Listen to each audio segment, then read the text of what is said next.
Okay, now, so we're talking about, well, we're doing a review of what we did last week, which was the a proper guru-student relationship and why it matters. So we're just going to do a review of the advantages of that. So the first advantage is we become closer to enlightenment because and this is very, very important, we practice what the teacher teaches. We don't just listen to it, we practice it. And then the second advantage is when we make offerings to the teacher and we help them, we accumulate a lot of positive potential, which is very important for us to make progress on this path. So we benefit from the relationship by putting the teachings into practice. And if we cultivate a good relationship with the teacher, we'll have a lot of respect for them and we'll practice what they teach. If we don't have that respect, then we won't value what they say and we won't practice. If we have a good relationship with them and a lot of respect, then when we help them by offering our time or our resources, that creates a very positive imprint in our own mind, our own consciousness. And it generates a lot of positive potential in us. So really, the benefits that we're talking about here are benefits to us, our practice, and ultimately through our practice, then we will be able to effectively benefit others. So it's kind of a chain. There's a link. There's a link between the guru, the student, and then the student can then help others as they progress. So the second advantage of a proper guru-student relationship is that we please all the Buddhas. Well, what does this mean? We pleased all the Buddhas. Of course, the Buddhas are happy. But if we think about what the guru is, what a spiritual teacher is in terms of Buddhism, is they are a representative for us of the Buddha. They're like an emissary of the Buddha because our minds, our particular way we perceive things, our sort of, you'd have to say, our ignorance of the nature of reality, our ignorance of what the self actually is, we're not able to actually see an enlightened being and talk with an enlightened being directly. However, the gurus that we have, Geshe Nima is a great example of this. They can trace their teacher-student relationship all the way back to Shakyamuni Buddha over 2,500 years ago in India. It can be done, and they do it. And so in that way, if you just think in those terms, from teacher to student to teacher to student to teacher to student, this direct relationship, they are become a representative of the Buddha now to us. Pretty powerful when you think of it in those terms and get it out of the terms that we can understand, right? The third advantage is that all harmful forces and misleading friends can't affect us. The reason why it can't affect us is because we're practicing well. Remember, the main thing here is to have a good teacher who can directly tell us what the correct practices are. And our responsibility is to practice them. So if we actually are practicing, we are not going to be affected by negative influences because we will be practicing. We'll understand, this is not where I want to go. This is not what I need to do. So when they talk about harmful friends, it's not necessarily friends who are intending us harm. They're friends who just, they want to do fun stuff with us, and they maybe think that, you're spending way too much time on the Dharma. Why don't you take a break? We'll go to the beach and all this. And all of that is fine, but you understand that you're not just going to go back into your old way of just grasping at things out there to make you happy, that you have the Dharma going on now. It's part of your practice. So you bring your practice with you. And that's really the point here. In whatever you do, you bring your practice with you. The fourth advantage is that our afflictive emotions and our faulty behaviors will decrease because we're learning from our teacher what to practice and what to stop doing. The teacher also sets a good example for us of how to behave So our own bad behavior decreases. It's like when I was talking about the contractor showing me how to use a hammer. He actually showed me the correct way to do it and how it would be most effective. And it has always stayed with me. This is the advantage of having a kind of a master teacher. The fifth advantage, our experience of meditation will grow and our realizations become more stable, again, because we put the teachings that the teacher gives us into practice. Practice is key here. The sixth advantage is we won't lack qualified spiritual teachers in future lifetimes. So it's important to have a good relationship with the teacher who we've selected as being a qualified teacher. So we can make a karmic link now and in the future. So in future lives, we can continue to practice. And here you have to take as a hypothesis, the Buddhist point of view is that we have many lifetimes, beginningless previous lifetimes, beginningless future lifetimes. We have the potential to achieve full enlightenment. So if we take that view into mind and we realize if we create the habit, the propensity to work with a teacher who is qualified and who we train with and we practice with, well, we are definitely going to create the propensity to continue doing this as we go forward in all of our lifetimes and in this lifetime. That's sort of the psychology behind that. Okay, the sixth advantage. Oh no, that was the sixth advantage. The seventh advantage is we won't take a lower rebirth. We won't go backwards. We won't go down. We won't appreciate our our realizations and our understanding of things. And again, the reason is because we practice. That's the reason. It's not just because we read about it, because we heard about it, and we have a little impression about it. It's because we actually do it. This is what karma is. Karma is action. And if we take these positive actions are going to have positive results. So obviously, I'm stressing practice here, and this is what the teachers stress as well. And the final advantage of a proper relationship is that all of our temporary and ultimate goals will be realized. And this is basically a summation of the previous seven advantages. So now, any questions on any of those? We covered that quite a bit last week, but if somebody's new here and there's some questions that you may have about those advantages of relying on the guru, this is a good time to ask. I've done a lot of reading and taking this Buddhism course online through Columbia University, and it just became kind of overwhelming to try to process, which was what prompted me to decide I needed a living person to interact with about this, which is how I found you. So the theory is all there. I'm not sure the practice has caught up. Yeah, and you're making a really excellent point. When we can actually find a qualified teacher, which from my point of view, I've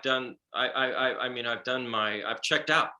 And from my point of view, Geshe Nima is definitely a qualified Buddhist teacher, but each one of us has to do our own research and our own checking up on that to make sure for ourselves. You just don't take somebody's word for it. You check it out yourself to make sure this person is somebody you feel is fully qualified.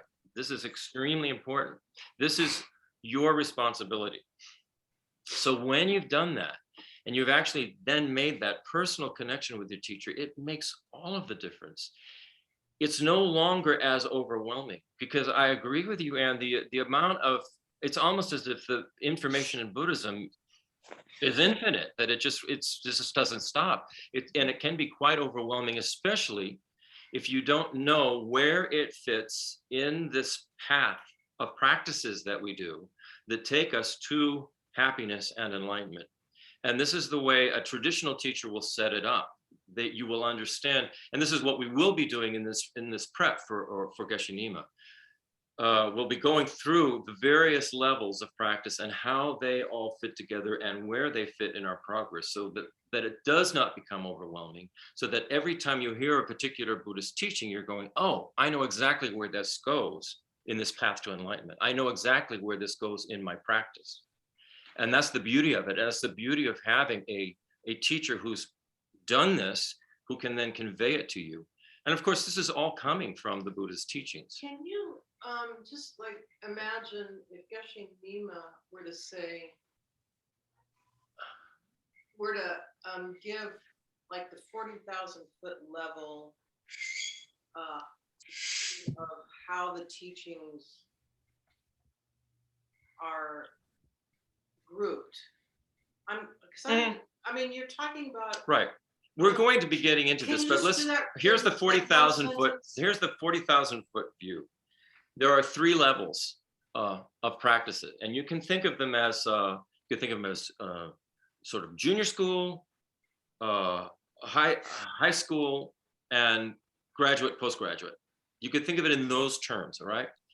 Each one of those levels is essential. You cannot skip them. They're very important. So the first level of teaching, and there's a series of teachings and practices within this first level.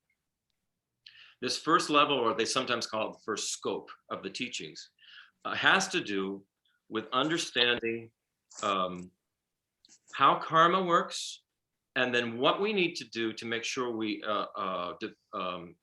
stop our negative karma, stop the negative actions that we generate that create problems for us, and how to generate positive actions that will create benefit for us and enable us to go forward in the path. That's the first scope. So that comes down to understanding, basically, understanding the value of the life you have right now, a human life, that you can actually practice with this human life. We are not a bug. We're not an animal that can't put these concepts together. We have a very precious opportunity right now and here, so that we take this opportunity to practice. We take this opportunity to understand what is the Buddha talking about when he's talking about the cause and effect nature of karma. And then we put into practice practices that the Buddha gave that we can do right now, that is going to help us develop positive direction in our lives. And this has to do with ethics, ethical discipline, okay? So that's the first scope. The second scope, we learn a lot more about psychology behind all of this, the psychology of the ego, the psychology of the nature of reality. You know, what does this mean? What are we talking about in terms of this, the self, how we think about the self, how we think about other phenomena, what is really going on? And then we learn through various practices. We combine the ethics that we got from the first scope, and we combine that with forms of meditative concentration. There are different kinds of meditations that we do, different kinds of concentrations that we do. And through that, we develop a realization of the nature of reality. Now, this is huge. It's a big, big thing. It's a big scope there. So it's this ethics, concentration, the meditation combined with a wisdom that understands the nature of reality, understands the nature of what the self is and what all phenomena is. That enables us then to sort of get out of this cycle of birth, aging, sickness, death over and over and over again that we go through. The third scope, which we're now talking graduate and postgraduate, is we're getting into these levels where we develop this great compassion, a great connection to other beings, all other sentient beings. We're not just talking about humans, and we're not just talking about our friends. We're talking about humans, non-humans, friends, enemies, strangers, any being that has a mind, any being that has a consciousness. We learn to develop, because of our understanding of the nature of reality, we learn to develop this great compassion for all other beings. And through that great compassion, we then can proceed with the practices, because there are still more practices to go through that will take us all the way to enlightenment. It's a transformation of who we are right now. We become an enlightened being. We become a Buddha. In Buddhism, it's not like there's this one Buddha up there and we're all, oh, tell us what to do. The Buddha's there telling us what to practice so that we then can, like any good teacher would do. Any good teacher would want to help you. If you've got a basketball coach or a music teacher or somebody who's teaching you your medicine, or like the guy was showing me how to hold a hammer, any good teacher is going to want to help you get to the level that they're at. And this is exactly what the Buddha is doing. So that's what the third scope is. Thank you. That's super helpful. It's almost like you could do that every week during this series. Okay. I'm not joking. Yeah. Okay. As people come in and out. Yeah. So now we're going to move on to. I mean, that was helpful for me, after. Yeah, I forget how helpful that is, and you know what? It takes a long time. I mean, Well, I must say, in this course I'm taking, I kind of just got lost when I got to this. It was there, I think, third level, that there's not actually ever not a rebirth, that even if you've reached Buddhahood, that you still get reborn, and it's endless, and you never finish life. And it just seems like living one life at a time is all I could handle. I can't that infinite lives. Yeah. Well, the thing is, we can't, is that the level that we're at, we actually can't even comprehend what it means to be an omniscient being like a Buddha, and to be able to, I mean, if you hear the teachings on what a Buddha is, they're omniscient. They can take multiple forms simultaneously. I mean, this is beyond our comprehension. Yeah. In various realms of existence to help all sentient beings. So it's not as if they're choosing, a Buddha is choosing based on their great compassion and desire to help. They're choosing to pop in and out of various realms to help beings, to show up. They may show up as just like that carpenter with the hammer. He could have been. That's right. That is right. But keep in mind, that's the result of the practice. Right. So the practice is, the work of developing the great compassion and doing the meditative practices that go along with that stage. Yeah. So yeah, if we get focused on one topic without a qualified teacher to help us personally, like question and answer, this kind of thing, we can get very confused, very overwhelmed, and we will project onto a particular concept something from within our own mind, and we could be wrong about the concept that we're projecting, Absolutely. That's why it's so helpful to have a master teacher. Again, I go back to these examples of anything that we want to learn, that we want to become proficient in.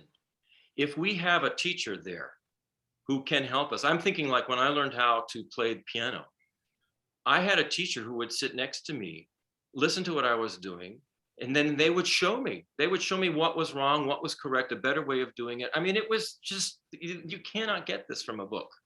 You can't. And you can't get it from simply looking at some YouTube videos here and there. You actually have to have, once you become serious about this, you have to have a real dedicated, strong, and I would say loving relationship with a master teacher. I'm going to give an example of how this then comes into play. So let's say, for example, you're surfing in the internet and you find a talk on how to realize emptiness. You, now understanding these three scopes, can go, oh, that's the middle scope, That's the second scope. So I'm going to listen to this. I may not be achieving, okay. Similarly, you may see a talk on Introduction to Tantra, which is a third scope practice. That's the one where I got really lost. Oh, sure, of course, yeah. The third scope is is where you've have a solid footing on ethics and a realization of emptiness, and now you're supercharging your practice, because tantras are these secret practices that you have to get from a teacher once you have already pacified your behavior and your self-cherishing, And then, you know, so similarly, if you hear about, say, for example, a talk on karma and impermanence, let's say, you go, oh, that's a talk that belongs in the first scope of practice. So as you then, if you firmly grasp these three scopes of practice, then no matter what teacher you run across on live or on the internet or a book, you'll see, oh, this fits in, this is supporting my understanding of the practices at this level. Right. And it's Right. not that you can't Don't study. go popping into classes you're not prepared for. You Well, try to yeah, stick but to you the level. definitely need, it's sort of like you've got to study about brain surgery and the methods. And while you're studying about how the nervous system works, you have to study about it before you're going to start doing brain Right. surgery. So there's nothing wrong with studying about you it. gotta There's study about it nothing wrong with before you learning start about trying it. to do it. We actually have to. We have to study about it. We have to study about meditation techniques. We have to study. If we're going to be serious, if we really think we want to go all the way to Buddhahood, then we have to study about Here's a Tantra. really mundane, I'm going to give you a mundane example like Christopher did. Christopher and I had to put the roofs on our cabins that we built here. We are not roofers. No. So rather than get up on the roof and start doing roofing, we read about it, we watched videos, we talked to people, and I think Christopher will agree, by the time we went to go do the roofing, we had studied and read about it and watched so many videos that we felt completely prepared to do a completely professional roofing job. Even though we did not have a professional carpenter right there working with us, we covered as many bases as we could. And for instance, now like on YouTube or with Zoom, there's an actual person there talking to you. I mean, and it's in a situation like this, a Zoom situation, you can have questions and answers, you know. So our study was, you know, Yeah. you studied before you did the But thing. definitely it's not like we had, there's no way actually that we could practice Tantra without studying it first. Yeah. You know, so we have to study all of these things. It's just important to know where they fit. Tantra would be like the final thing you do. Geshe Nima just the other day wrote to me about this in conversation for the teachings about Tantra, and he said, you know, until the foundation and the lower floors of your building are strong and firm, there's no point in even discussing these more. Yeah. There, because it's sort of like, it would be very inappropriate and arrogant for somebody to fly to France. No, let me give a dumber example. To teach French to people without ever having studied or spoken French themselves. Yeah. So you would never want to put yourself in a situation to try to do something you're not prepared for. Yeah. Yeah. That's a good example. So this particular topic we're talking about now, the proper way to rely on a guru, and the pitfalls of improperly relying on a guru. This actually does not fit into the three scopes. It is the foundation for the three scopes. As Lama Tsongkhapa says in his Foundation of All Good Qualities, the very first line is, the foundation of all good qualities is the kind and venerable guru. The correct devotion to this person is the root of the path. Is the root of the path. This is why, especially with Geshe Nima coming in the fall, this is why I chose to teach this topic first, because it is the foundation for these three scopes. And it's important to understand it properly. So let's now move on to what is an improper guru-student relationship. And this, this is a serious subject, but Kavita and I have been studying and practicing for 17 years now. And what I found, this was in some ways humorous to me, because we've gone through all of these. We've gone through all of these pitfalls just about, and the people we know, in our own ways. And it's really good to know about it going into this, that these are the things that are going to come up, because we are not enlightened. We have strong egos. We don't really understand our own psychology and how everything's working. And so we're going to fall into these, we're going to have these pitfalls. They're going to come up in some way or other. Not all of them, but some of them may. So the disadvantages of not relying properly on the guru, one way of looking at them, they'd be the opposites of everything I read above. They had advantages. We won't become closer to enlightenment because we won't be practicing what the teacher teaches. We will not be pleasing the Buddhas. We're not going to be displeasing the Buddhas. I mean, the Buddhas have nothing but compassion for sentient beings, but we won't see a teacher or a guru as an emissary of the Buddha. We just won't see them that way. We'll see them as some ordinary person, and we'll be very critical and go, I don't think I agree with that, Harmful forces and misleading friends will affect us because we won't be practicing. We won't be understanding the Dharma. Our afflictive emotions and faulty behaviors will increase because we will be following our self-grasping ego, which is where we're at right now. We will lack qualified spiritual teachers in future lifetimes simply because we won't be creating the habit for having them. Okay? We could easily take lower rebirths because if we continue to follow our self-grasping ego and all of the afflictive emotions and the actions that we take because of those afflictive emotions, like the actions we take out of anger and hatred and jealousy and intense craving and desire, we're going to create negative propensities in our consciousness, in our mind stream, that are eventually going to come to fruition in some kind of negative result. That's what's going to happen. That's what's been happening in some ways. We have to sort of rejoice in where we're at right now as human beings, sitting here talking about this, because what it means is that some time, somewhere in our past, we've done something good. We've done something that was beneficial to ourselves and to others in order to even have a human rebirth. I mean, we need to sort of rejoice in this, and we shouldn't think of ourselves as schmucks just because we've got the self-grasping ego. It's what all sentient beings have. The Buddha had this before the Buddha became a Buddha. That's just important to remember. The Buddha didn't start out being an enlightened being. The Buddha was a being like we are.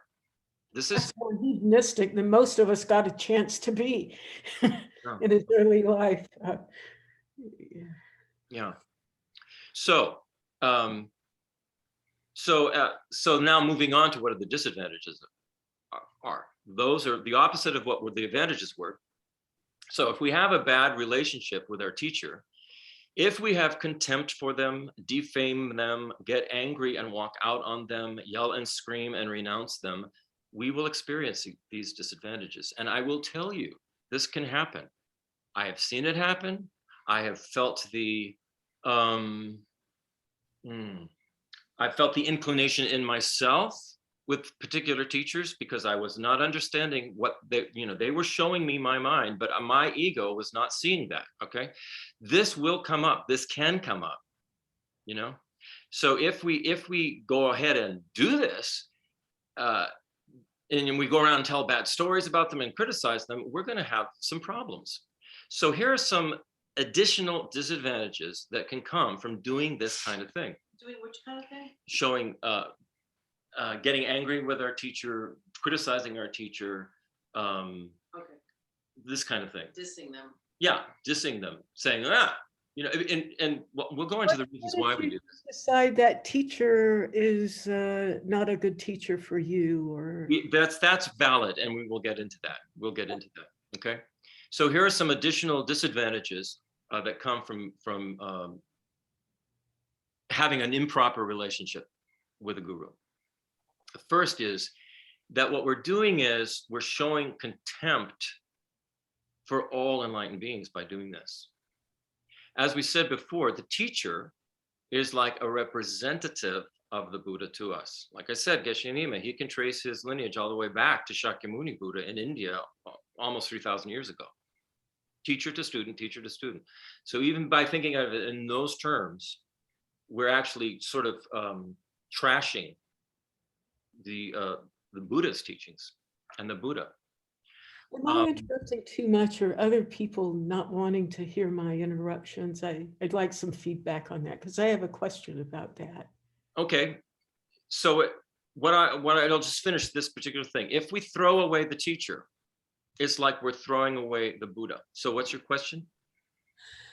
Well, this notion of the lineage going down and down and down kind of reminds me of, monarchies. And so in a way, in the telephone game, that's not necessarily a straightforward translation or transmission. That was just a mind kind of thing that may not be the most important criteria for me to decide if it's a good guru. Right. Um, There is a lot of research that one has to do. And if when we're talking about the actual qualifications of a guru, they are very, these qualifications, these lineages are very strict about this, particularly the one I know, the Tibetan Buddhist lineage. And I guess, I've done some reading about, maybe this was just 60s and 70s and further Western permutations, but it seems like there were some kind of iffy gurus around during those You're days. absolutely correct. And we're going to talk about that because when it has hit the West, it was a little wobbly and can be a little wobbly. And this is why we have to be extremely clear about this. It's even in other cultures, it can get that way. So this is why it is taught, and it's very important to teach the proper reliance on the guru and to look for the proper qualifications. So these proper qualifications, basically, the Buddha this teacher needs to be very subdued in their, they need to be very, very ethical. They need to be very subdued in their, that this is not a teacher who is going to fly off the handle and get angry without a good reason. This is not a teacher who is going to display really inappropriate behavior without, we'll get more into this. I'll be patient. We'll get more into this. I'm being patient. So here's another disadvantage. We'll generate negative karma for ourselves in the future. Because our spiritual teacher shows us the path to happiness and enlightenment, teaches us about our ego, how to make sense of our life, what to do and what to look out for, and how to understand the actual nature of ourself and reality, we're able to make some preparations for our future and eventually get somewhere along the path. In that respect, they are kinder to us than any other person in the world. They are kinder than our parents or our best friend because nobody else in the world benefits us in the same way as our spiritual teacher does, a qualified spiritual teacher. So if given all that benefit we've received, we turn our back on them and say they're full of garbage, it's like throwing the person who's the kindest to us in the whole world into a dumpster. Because of our own ignorance, our own ego, we turn our back and walk away with disgust and contempt from the person who has benefited us more than anyone possibly could. So, what does that say then about the state of our mind? What are we doing to our own mind when we think like that? We're turning our back on the person who is teaching us the path to happiness and enlightenment. We're turning our back on happiness and enlightenment. Seen from that point of view, we can understand the negative karmic imprints we're putting into our mind and the consequences that can arise from this. And this, the prerequisite here is that we actually have done our due diligence. We have looked into the qualifications of this teacher. We have spent some time with this teacher. We just don't go rushing into a guru-student relationship without spending a lot of time and doing our due diligence and questioning the teacher, really developing a relationship with this teacher so that we understand how they want to help us, what they're trying to do. If we don't do that, if we just sort of run into it because somebody looks very attractive to us and don't do our due diligence, we could run into a lot of problems and be very confused And That's probably one of the things that happened in the 60s. it happened in the 60s in Because the these West, for exotic sure. Eastern guys in robes, hit the shores of the US, say, for example. And It was not our culture. people were just attracted to the new thing, and it was the 60s, man. And, Yeah, yeah. so Yeah, that I remember Hare Krishna guys knocking on my door the way Avon used to. Yeah, oh God. Yeah. but Oh, so it's, you sort of grew up in the 60s then? Yeah. Yeah. It's an interesting time, isn't it? It was, I haven't ever really studied, but I lived in San Francisco a while, and I used to go to the ashram there occasionally, but I never really got into it. But I have a long bit of off and on experiences and attraction, and just reached a point in my life where I'm 77 and I retired 2 years ago, and I decided this is what I want to look into now, and just kind of a blossoming of lots of things leading to this, and here Yeah. I am. Well, I think you've got a good mind there. I mean, you don't sound 77. You sound like you're 35 to me. I mean, When you you're still see me, very it's inquisitive. like, one thing I think would be helpful to interject is that if you take your time and check out the teachers and, talk to other people and stuff, you're gonna, for the most part, you will avoid ever having to fly off the handle and reject your teacher Yeah. in the way that Christopher is describing, because you will have done your homework first. Yeah. Well, I think having reached this age, you've learned about rejecting things wasn't always the best choice in general, but Sure. But I've looked at a lot of things online and read their websites and things. This was the first kind of personal thing I thought I wanted to do, because most everything else was, it was just kind of a direction that didn't sound like what I was looking for. So I appreciate your doing this so that I can learn from you.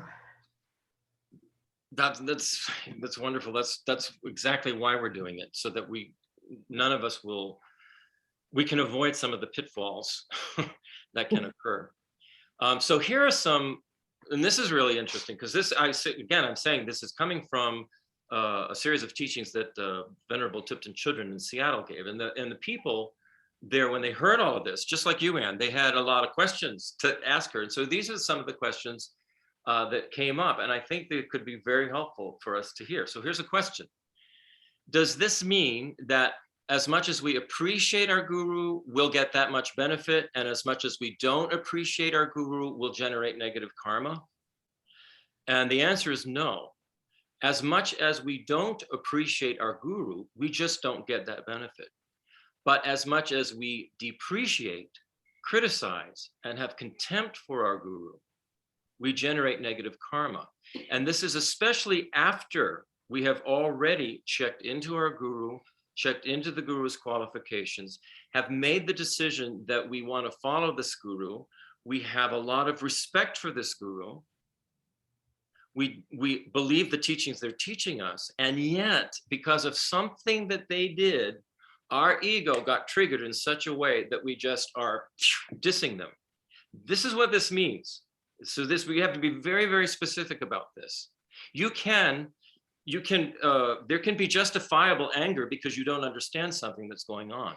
You can be angry at your guru and still have respect for them. You could, just like we could be angry at our basketball coach, we could be angry at our music teacher, we could be angry at our professor at school, but we would still respect them, and we would question them. We'd ask them, why did you say this? I'm not having a good reaction to this. And then you could have a dialogue. That's a lot different than just stomping out and then dissing them and just abandoning them. It's like we said, it's like throwing your own happiness into the trash because of our own ego's reactions. So here's another question. And this is something that you brought up, Ann. What do we do when our teacher engages in what seems to us to be unethical behavior? So the answer is this can come up. And His Holiness the Dalai Lama has commented on it because it's important. First, he says, it's very important to select our teachers well, to take our time in selecting our teachers before making the decision that this person is my teacher. That's the first thing. Secondly, he says that if a teacher does something that to you seems very unethical, you have to look at it. You have to say to yourself, this doesn't correspond with Buddhist ethics. It doesn't correspond with the ethics that you've been studying. It doesn't correspond with your own ethics. And if you feel that continuing to be in this person's presence is going to lead you in the wrong direction because somehow they're not setting a good example in accordance with the teachings, His Holiness says, instead of criticizing that person, just keep your distance. This is also really good training for us in general with everybody, because usually when people do things we don't approve of, we get very judgmental and critical. And what this is, and this is, we have to practice this. This is like when we see our judgment and criticism arising, before the bad things come out of our mouth, before we do whatever we're going to do that's going to just blow up, we need to stop. And we need to think that this is a call for me to not get judgmental and critical just because I'm not approving of someone's behavior, but rather just keep my distance. Just keep my distance. His Holiness says to still try and keep your respect for that person, for the kindness they have shown you, and for how much they have helped you. And for the rest of it, for the time being, just keep your distance. We don't have to criticize. We don't have to renounce. We don't have to gossip and get hostile and belligerent. All of that is ego. But do you tell him why you think? Now we're going to get into that. The next, you're great, Anne, because the actual next question that a student raised was, well, rather than ignore the person or get hostile, could we actually confront them and speak to them about it? And so the answer there is that is very possible. His Holiness says that if the teacher is acting improperly, the student can go directly to the teacher and with respect say, I don't understand what you're doing. Please explain this to me. This is not helping my mind. The key is first, you have to make sure your own mind isn't angry, that you're not angry. You're not going into this with anger, but you're going into this with more of a sense of, I'm not sure I understand what's going on here. I think I need to get clarification, right? Right.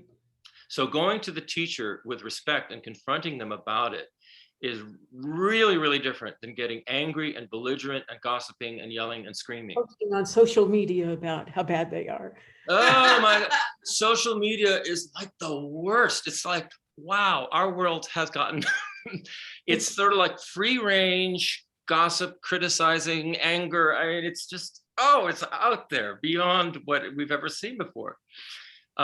Anyway, we need to communicate with the teacher. Something positive. Somebody, what do you mean saying something positive on here? This is the negative post. I really don't go onto social media much for that reason. You know, whenever Facebook first came out and I looked at Facebook and I saw that, you know, oh boy, this looks like a lot of people posting a lot of information about themselves, and you could get into a lot of trouble. And all I did was I clicked a few things and I found myself looking into people's lives that I didn't even know.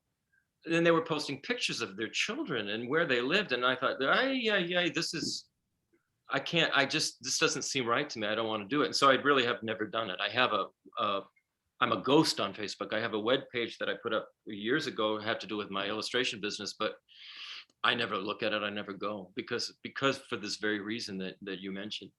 I actually withdrew from it. I guess probably, I don't know, whenever during the election of Trump, whenever that was. Yeah.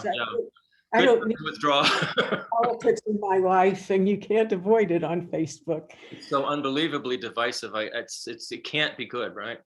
So what we need to do is we need to let's go back to the subject. We need to communicate with the teachers. We need to let them know what our boundaries are. what is acceptable for us and what isn't. But we need to do that with respect for them, not with a harmful, critical, angry mind. Okay. Here's the next question. If a teacher meets up with students who don't have many ethical boundaries, can that give the teacher the feeling that they can do whatever they want as long as it's not counterculture? And this is something that did occur in the 60s and the 70s, and still can still. I mean, we know we had a teacher who was staying here during COVID, and he started telling us some of his experiences. There was one with particularly with a young woman, and her boundaries were such that, you know, she was ready for him to be her boyfriend, and he said it was not what he was thinking at all. And so, you know, he was doing things with her. She was asking him to go places. He wasn't considering it a date at all, but she was considering it as if it was like a date. So it took other people actually pointing this out to him before he realized that there was a problem. So this can occur. This can occur. So if somebody is coming on to a teacher like that, that is that person's problem. And it's also the teacher's responsibility to keep their own ethical vows, which is what Geshe Sopa did. So it's a two-way thing, especially when it comes to sexual abuse or power abuse in different religious groups. There are always two things at play: the behavior of both people. It's the teacher's responsibility to keep their ethics, and it's the student's responsibility to keep theirs. If a teacher seems to be acting in a way that is not ethically responsible to you, you need to decide if that teacher's external behavior sets the wrong example for you. You don't need to criticize that person or blame them, because who knows, maybe they're a Buddha. They might be doing something with that particular student that we don't even understand, okay? But you say to yourself, I need a teacher that acts in a different way than this. So you take some responsibility for yourself here. Next question is, in that relationship to fall in love with your guru, because he's absolutely all loving, all accepting, non-critical, and this is what happens a lot. And we'll go into this too, because it almost happens with everybody to us varying degrees. It's just, you know, it's almost like, whoa, gee, wow, you know, what would be a good example? Obi-Wan Kenobi just came into the house, or Mary Poppins just arrived. Whoa, this person's wonderful, you know. We'll get into that. We'll get into that, because that's one of the other questions that came up. Here's another question. Is it okay to have multiple teachers? And it's fine to have multiple teachers. You have one teacher who's what is called your root teacher, or it's sometimes called the root guru. This is like your principal teacher. And if you have other teachers with whom you study, it's not contradictory at all. If you move to another city or place and meet another teacher, you don't have to abandon your teachers who live in other parts of the world. What you're doing is you're adding on to your relationships. You may not see some of your teachers for years and years, or like in my case, in Kavita's case, that the teacher may have passed, they may have died, but they're still your teachers, and you still in your mind can have a relationship with them, and they are still benefiting you. So here's the next question. When the teacher is teaching, it's easier to see them as a Buddha, but when they're living their daily life, that's quite difficult. And so is it really required that we always see them as a Buddha? So the answer here is, it's not a matter of requirement, but what we can do is ask ourselves, would it be beneficial for me if I saw the Buddha, or saw the teacher as a Buddha or as an emissary of the Buddha? Would it be beneficial to me to see it that way, even in the times that they're not teaching? If your teacher behaves in a way that doesn't correspond with what you would like to see in a teacher, the advice here is to try and transform that situation, to see it in another way, so that you can still have regard for the teacher. For example, what do we do if we see our teacher speaking quite harshly and insultingly to someone, or to ourselves? We could get all critical like we usually do, or we could say, they are showing me my own mind. They're showing me what I look like when I act like that. In that way, if you do that, you're taking the situation and you're using it as something you can learn from. This is really big. This has happened to me. I'll go a little into it, but I'll continue with this. In this way, it helps your own mind. That's a lot more productive than getting into our usual judgmental attitude. So I had an experience with a teacher who I still have, and still have this teacher. This is not somebody I would call my guru or my root guru or anything like that. But this is a teacher who really, I would say, introduced me to Buddhism. Have a huge amount of respect for this person. Was very drawn to this person. And so I was having a personal conversation with this person, and they were telling me about a situation that was happening in a Dharma center. I think it was in England or Europe or somewhere, where things went really bad. There was a huge rift that happened between two groups within the center, huge division. And this person's root guru found themselves in the middle of it in a terrible situation, right? And so my normal way of dealing, or when I listen to people or talk to people or hear stories that people say, what I try to do is I try to connect with it in a way by thinking of, oh, this is like a situation that I've had before, and I try to sort of empathize by thinking of a similar situation that has happened to me. So this person's telling me about this terrible, huge rift that's happening in this group, and the root guru in the middle of it, being completely really upset about what happened. So what I was doing while this person was telling me this is I was thinking of a situation in my own life that had occurred when I was younger, and it had to do with adults in my life and in my family, and how I found myself in the center of an impossible situation and what that felt like to me. So as I'm listening to the person telling me this, I'm going, yeah, I understand. And this person said, what do you mean you understand?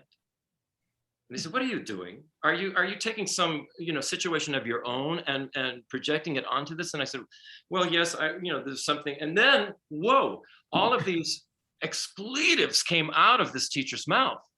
I mean, F you, pardon me, but F you.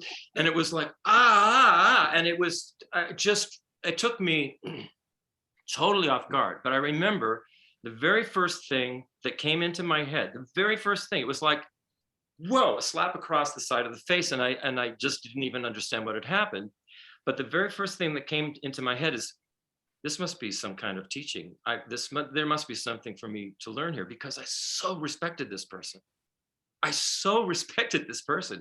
And it took me a long time to work through it, to understand that, I can't just go willy-nilly projecting my own experiences onto somebody else and think that I'm going to be correct about it.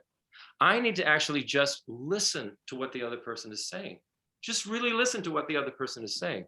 And so what this teacher was doing in a very powerful way, and a way that has lasted, is they were showing me my own mind.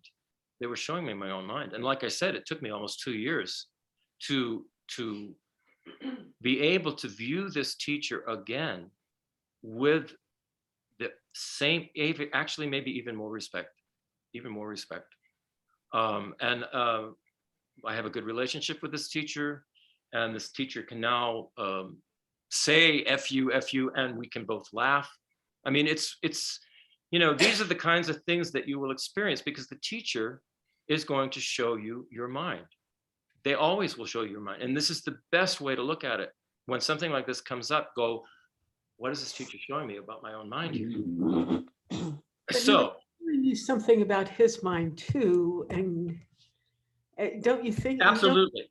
What I would say is a very good teacher, and I consider this person. Empathic, but he took it as an intrusion or something, and he had a role in it that taught you something, but that may not have been his intention, don't you think? That's possible. That's possible. You can always say that's possible. However, the whole point of having a teacher is for you to gain benefit from it.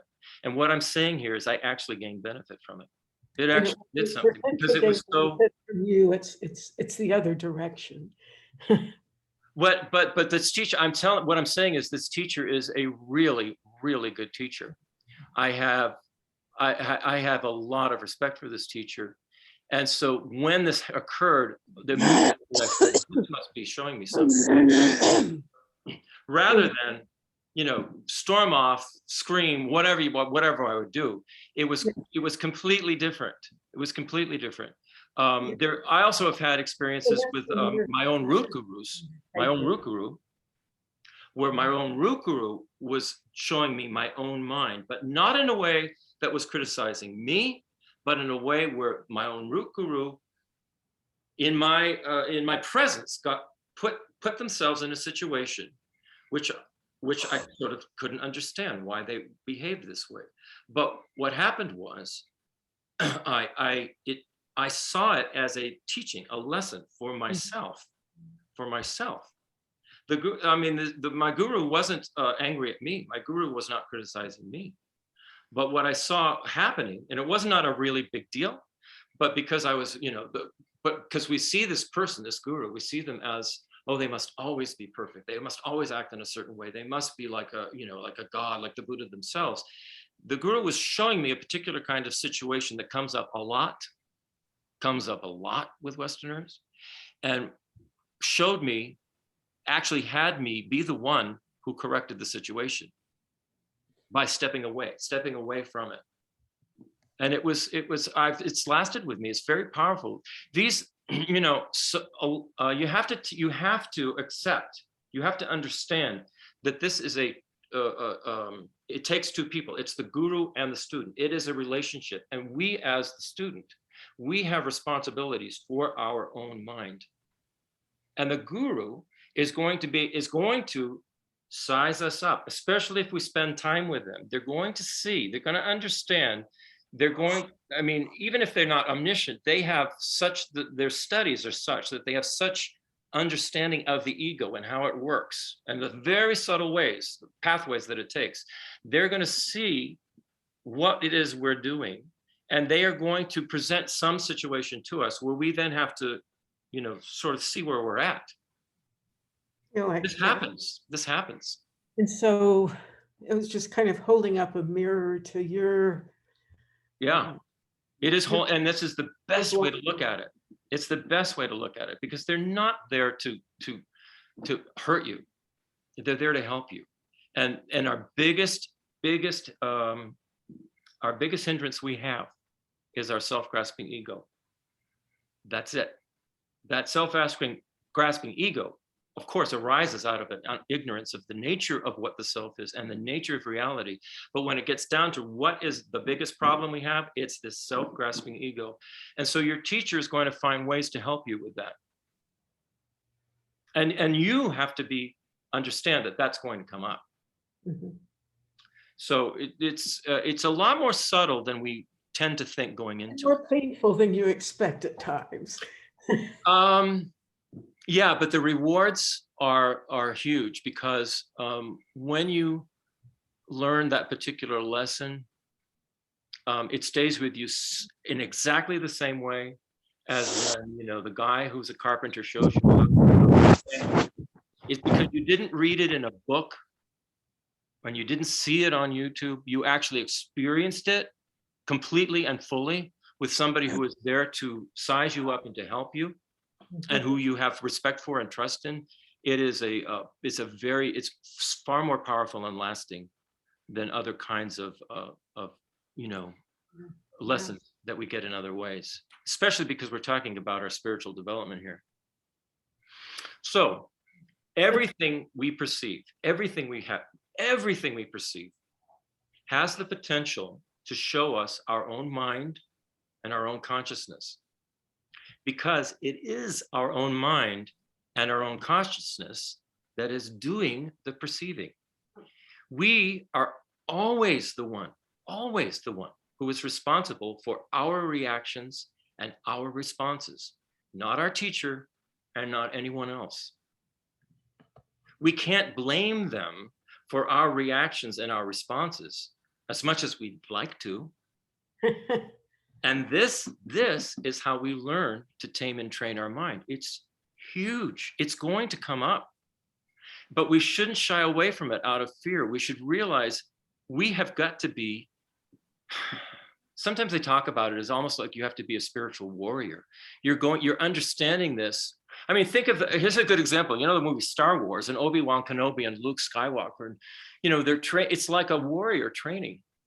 You know, you're going to have, and there, if you're familiar with the Star Wars, the first initial trilogy, Luke Skywalker had to face his own mind. He had to face his own fears. He had to face his own egos and self-grasping.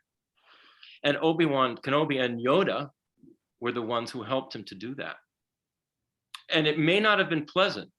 It never is, but it is so beneficial. Mm-hmm. We have to basically have that courage going into this. This is, you know, it requires some courage, which is why it's so important to have the proper relationship with the teacher, and why it's so important to fully check them out before you go into it.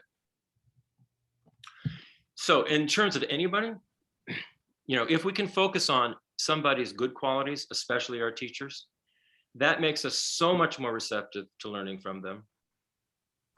I mean, it doesn't have to be just your teacher. It can be anybody in your life, particularly someone who's close to you. If we focus on their good qualities, it makes us so much more receptive to learning from them. When we focus on their good qualities, we appreciate what they do, we're open to learning from them. But the minute we focus on even one negative quality, then it becomes difficult to be open to them. Because our minds right now are so judgmental, we might see 10 good qualities in someone, but we fixate on the one negative one. We just criticize and criticize. By doing this, we completely block ourselves off from being open to all the benefit we could receive from the person. This goes for everybody, but you can clearly see it in relationship to your teacher. When your teacher does something that upsets you, the next time, what happens, and this happened to me with this first teacher. I mean, that very night that this happened, when the teacher seemed so just outrageously insulting, we had to go to a class. We had to drive this teacher to a class in Austin, and the teacher, I had to sit there and listen to this teacher giving this class about compassion and overcoming one's anger, and I'm just sitting there going, huh? I mean, I couldn't, it was so like impossible. So this is exactly what happens. So this is from Tupten Children, right? She's saying, when your teacher does something that upsets you, the next time your teacher comes and sits down to teach, you can't even listen, because you're sitting there focusing on that thing they did that made you get so upset. And this is exactly what was happening to me. And I was like battling myself the whole time. You know, I actually never showed any, I never showed any negative reaction to my teacher. I didn't. It was all internal. It was all internal. You didn't hire a driver to take him. You didn't avoid right. him. I mean, I had to drive the teacher. I mean, there was no way. I just had to internalize this and really think about it. So if you think about it, it's the perfect lesson. I mean, it's just was the perfect thing. So this is when this kind of thing happens, this is when we can benefit the most by observing our own ego, our own mind, and our own responses. If we have the proper relationship and attitude toward our teacher, we will derive so much benefit, because the teacher will show us our mind, both the good and the bad. Like I said, with my other root guru, in the situation where he did something that was like, wow, what are you doing that for? What it actually did was show me some good aspects within my own mind. Yeah. And then he never talked about it again. It wasn't even an issue for him. I mean, he actually never even talked about it, but it had a powerful effect, you know? Yeah. So here's another question. Acknowledge to him how powerful it had been for you. I mean, it just never came up again. It never came up again because this was internal for me, Yeah. you know? But I'm telling you, I had a wonderful relationship with him. I mean, this person was everything I wanted, you know, in a guru, everything. And I mean, it was just a wonderful relationship. And I still, even though he's passed away, I still have a wonderful relationship with this person in my mind, in my consciousness, in my meditations. I mean, it's there. It didn't die. It wasn't as if, he went away. It was not like that at all. Well, I mean, the situation was not that toxic. No, it wasn't that time. I'm just trying to give, I just don't want to give the actual situation because people know who my guru is. And I just want to keep it clear. It's the same with the other one, with the other teacher. I don't want to give the actual person. I just want to give the experience of what it was. Okay. But sometimes, you know, sometimes things come up that you've attributed to someone else, your reaction, but that really could have happened with any random person, could have triggered that in you, and That's they true. don't need to be publicly known. That's But true. anonymity is okay. Yeah. Here's another good question. Oh my goodness, this came up all the time when Geshe Drapa, who was our root guru when he first arrived, I remember like 17 years ago or something. And students began to gather, you know, there was a core group of students that just really were attracted to him and took him on as their root guru. What we're going to talk about, this kind of thing happened. It makes me laugh to read it. The question is, can devotion to our guru lead to blind faith in them and glorifying them? And the answer is, this can be a difficult thing. Because we want to have confidence and open-heartedness toward our teacher, but we don't want to do this blindly. People can get so devoted to the personality of their teacher, like this teacher is the Buddha, this teacher is so kind, that they ignore the teachings that the teacher is giving. We're so busy being enamored with this fantastic, charismatic personality that we disregard what the teacher is actually teaching. It's a very fine line. The whole purpose of having this incredible feeling of confidence and faith is so that we put into practice what they're teaching. Practicing is the whole purpose. It's not just to glorify somebody because we like to glorify them.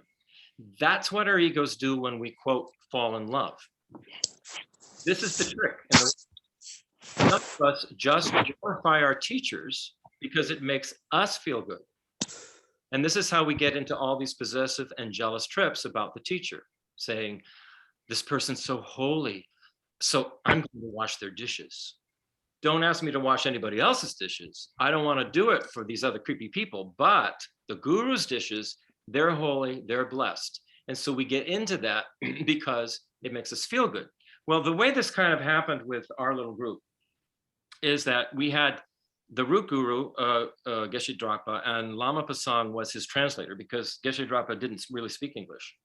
So they both enjoyed food, right? As particularly Lama Pasang, oh my goodness, he loved food. So people got into this thing where we would have, there would be teachings, and there were teachings, there wasn't a center we could do it at. So we were having the teachings at our house, and then afterwards we would have dinner, right? And so everybody would make something to bring for dinner. And it got to be just this outrageous thing where people were spending all day, practically all day, right? Going through new recipes and cooking stuff. I mean, men and women, right? And then they'd come for dinner and they'd have this thing that they prepared, right? And, you know, it would be obvious that, you know, they didn't really like it that much, or they didn't like all the subtle flavors that the cook was trying to put in it. So they'd take a big dollop of hot sauce that somebody else had made and then just lop it on top of this wonderful subtle dish this person had made, and everybody's feelings were getting hurt. Were they practicing? No, they weren't. It was what it was showing us was the level of our ego, the way we're like projecting onto these people all this, this, it's like falling in love. It's like falling in love. You meet somebody, you fall in love, you think they are, I mean, the end of the earth and the most wonderful thing. And then something comes up, something happens where they don't act the way you want them to act. And then you actually have to deal with their ego and, more importantly, with yours and your responses. And this is life. And so in the context of a spiritual teacher, this is hugely important. We need to know this is coming. Number one, it's going to come. It's going to arise, especially if we get into a close relationship with the teacher. It is going to arise because it's in our own mind. We have this in our own ego. It's going to come up. And so we need to be prepared to recognize the symptoms and to understand what it is we're supposed to be doing. Is we're supposed to be watching our own mind. We're supposed to be practicing. We're not supposed to get so attached to whether the guru likes the dish we made, but we don't want to cook dinner for anybody else. Yeah. Yeah, it reminds me of so many potlucks that I used to go to where people just stop at Bill Miller's and buy potato salad. They didn't even make something simple. And so if you bring the good enough hot sauce, that's all you need, I guess. It's, in a way, it depends on how the guru has sized up your mind and what they decide they need to do in order to show you your mind. This for us, it's all about wanting to be loved back. And yes, but what the guru is teaching us is to try and first understand what we're looking for when we say we want to be loved back. Of course we want to believe love is a two-way thing. Of course it is. But we want to have love that's based on kind of like an understanding of our interconnectedness, our interdependence, our relationship with one another, and that by making the whole thing better, we're going to be happier. It's not just about, am I happy? It's much larger than just a personal relationship with one other person. The more you get into Buddhism, it's about everything. It's about the insects. It's about the animals in the yard. It's about people that you don't even know. It's about your enemies. I mean, it really can get quite profound as you go along, but it takes work and it takes practice. It's not just going to happen. So here's the last question. We're just about at 12:30. Should the guru be the teacher who first got us into the Dharma, or can they be a teacher we meet later on the path? And the answer is, it could be either. It could be the person who got you into the Dharma, because very often that person is the one you feel a very strong connection with since they got you into it. Or you could feel a stronger connection with somebody you met later, and that person can be your root teacher. But even when you have many teachers, the idea is to see them all in some way as being manifestations or representatives of the Buddha to you. In other words, they're not being contradictory in their effort to guide you. They're all cooperating in their effort to guide you. And and that's how I see it. When I talked about that, the teacher who I was not identifying as my guru, but the teacher who sort of lashed at me, it was like a slap across the face, and I had to deal with it. This was the teacher who actually introduced me to Buddhism. I had huge, and still do, huge respect and love for this teacher. But it was maybe a year or so later, not long afterwards, really, not long at all, it wasn't even a year, that the person who was my root guru sort of came into my life, and I could feel a very, very strong personal connection that I hadn't felt in the same way with this other person, even though I have a very strong personal connection with this other person. So, and I see them working together. I see all of my teachers, they're working together. Geshe Nima is working together to help with these other teachers, to help me. I absolutely see that. But, this is 17 years later, it takes a while. And trust me, you're going to go through some experiences that show you your mind, and that's really what you want. In the end, that is really what you want, and that's important to remember. So, any other comments, questions, or anything before we go to our closing prayers? I'm sorry. How does one find someone in San Antonio? Well, like I said, Geshe Nima, who in my opinion meets the qualifications, but you have to check that out for yourself. He will be coming for 8 weeks in the fall. Starting in what month? November. November. It's like 18th. November 18th. And this would be a really good opportunity, and I would say almost a rare one, to meet Is that, when? yeah, if I'm appropriate, please just tell me, should I ask these in some other format? I mean, I have other questions about what that would be like. Yeah, you know what? You could, if you want, you could our TBCWP, or you could email us, with questions, or Okay. you could even text. Like my phone number is 210-837-7903. Uh, 210. Gotta get a pen and a paper, and I wasn't prepared for taking notes. 210. What came after 210. that? 837-7903. And really all I would do is just give you my personal experience of what I did and what happened when I entered into a relationship, the initial entering into a relationship with a guru. I would go into it now, but we really have gone past our time. I may do it in a future class, just as a kind of an addendum to all of this, because I can see this would be helpful. But the thing I would say is, if you identify some teacher and you feel strongly towards this teacher, just ask them. Just ask them, what do I need to do? I think I might be interested in having a student guru relationship. What should I do? And they will tell you. Okay. This is what happened in the first my wife and I, our first instance when we actually took Geshe Drapa as our guru. He led us through the whole process. Because we didn't know. Basically, what we said to him is, we don't know anything. We don't even know what to ask. Could you, help us? And he did. He did. Many times they will say, what do you want me to teach? And if you're not sure, if you don't know, just say, I don't know. I really don't know. Can you help? Can you help me? And this is what he did. And it was fantastic. I mean, it was fantastic. Just be honest is what I would say. Be honest And with when somebody. he's here for 2 months and gone, does he continue to interact with you while he's gone? Or? Yes. I mean, Carrie can attest to that. Well, She's in I'll contact. text you later. I'll We're in text you. contact. Yeah. Thank you. Okay. So let's are the prayers still on the screen, or do I need to? No. Prayers are not. Okay, I will share that.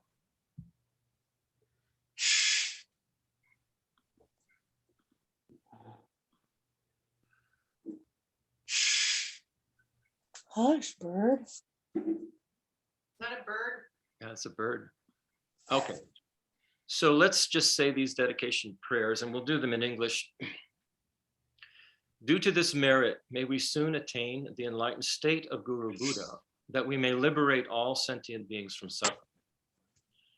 May the precious Bodhi mind, the mind that is awakened to an altruistic intention to become enlightened for the benefit of all sentient beings, may that mind, not yet born, arise and grow.